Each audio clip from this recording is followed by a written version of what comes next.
فرعون جانتا تھا موسیٰ کمزور ہے، لیکن دلائل کی دنیا میں یہ بہت پاورفل ہے،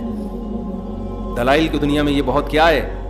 مقابلہ فوراً نہیں ہو گیا، ٹائم دیا گیا ایک دوسرے کو، بھئی آپ بھی تیاری کرو، موسیٰ بھی تیاری کریں گے۔ موسیٰ نے بیچاروں نے علیہ السلام نے کیا تیاری کرنی تھی، ٹھیک ہے نا، ان کو تو پتہ ہی نہیں تھا وہ کیا ہوگا، کیا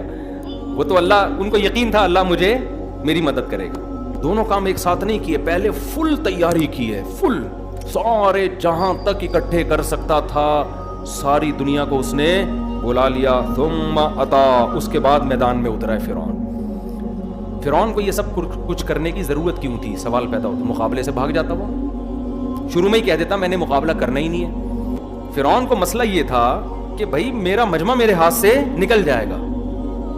تو فرعون کو یہ ترکیب سوچی کہ بھائی چلو میں اسباب اختیار کرتا ہوں، شاید ان کو شکست ہو جائے۔ یہ تو فرعون کو پتا تھا کہ مقابلہ نہیں ہو سکتا، وہ چالاکی کر دوں گا، وقتی طور پر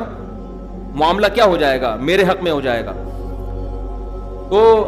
اس لیے فرعون مقابلے کے لیے آمادہ ہوا کہ نہیں ہوتا نا تو لوگ پھر اس کو ملامت کرتے۔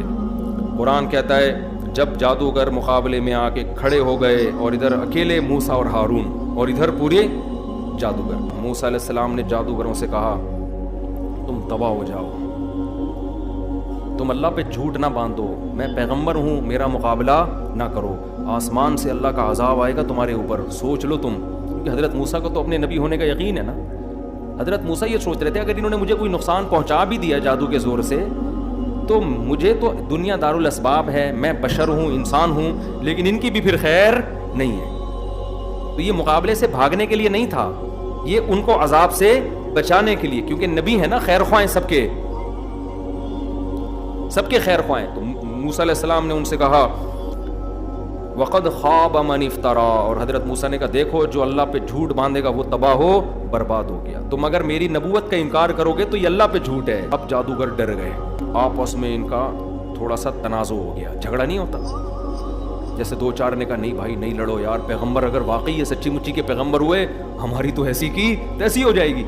دوسرے نے کہا نہیں بھائی لڑنا چاہیے، تیسرے نے کہا تنازعوا امرہم، آپس میں کیا ہو گیا اختلاف، اور لیکن پھر کیا ہوا وَأَسَرُّ النَّجْوَىٰ، اور چپ کے سرگوشیاں کرنے لگے تاکہ فرعون کو کان میں آواز نہ چلی جائے، کیونکہ فرعون بولے گا کہ کم وقتو تمہاری ابھی سے کانپیں ٹانگ رہی ہیں، اور تم تو لڑو گے کیا، تم تو آپس میں ہی ابھی اتحاد نہیں ہے تمہارے اندر تو خود کانفیڈنس ہی نہیں ہے، تو تم لڑو گے کیا، تم تو مجھے مرواؤ گے۔ لیکن پھر کیا ہوا ہے قالوا، لیکن پھر آپس میں مشورے کے بعد طے یہ ہوا کہ بھائی اگر ہم اس طرح ہمارے اپنے اندر کانفیڈنس نہیں ہوگا تو ہم مقابلہ نہیں